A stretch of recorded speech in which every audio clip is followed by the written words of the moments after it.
भारताच्या इतिहासात काही व्यक्ती फक्त विचार देत नाहीत, तर संपूर्ण पिढीचं भविष्य घडवतात.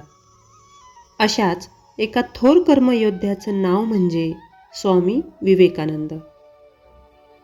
12 जानेवारी 1863 रोजी कोलकात्यात जन्मलेले नरेंद्रनाथ दत्त हे लहानपणापासूनच बुद्धिमान, निर्भीड आणि प्रश्न विचारणारे व्यक्तिमत्व होते.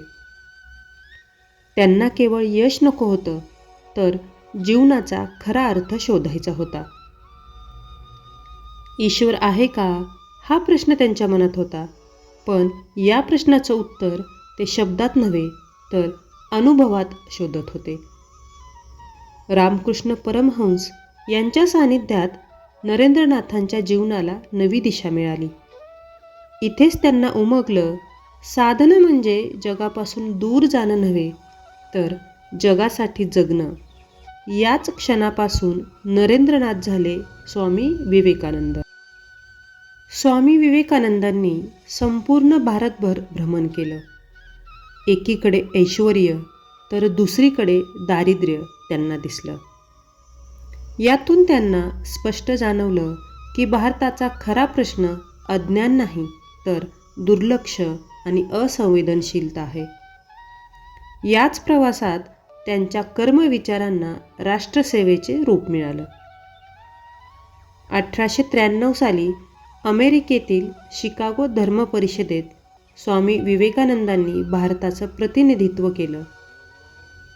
Sisters and brothers of America या शब्दांनी संपूर्ण सभागृह स्तब्ध झालं. या एका भाषणाने भारताला जागतिक व्यासपीठावर मान सन्मान मिळवून दिला. स्वामी विवेकानंदांसाठी कर्मयोग म्हणजे केवळ काम करणं नव्हे, तर योग्य भावनेने, योग्य हेतूने केलेले कार्य म्हणजे कर्मयोग. पहिलं म्हणजे निष्काम कर्म.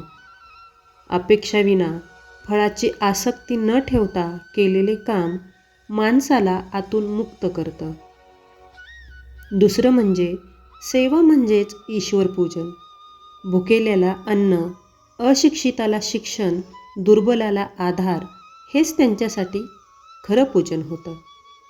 तिसरं म्हणजे जबाबदारी स्वीकारणं. स्वतःच्या जीवनाची, समाजाची आणि राष्ट्राची जबाबदारी स्वीकारणं हेच कर्मयुद्धाची सुरुवात आहे.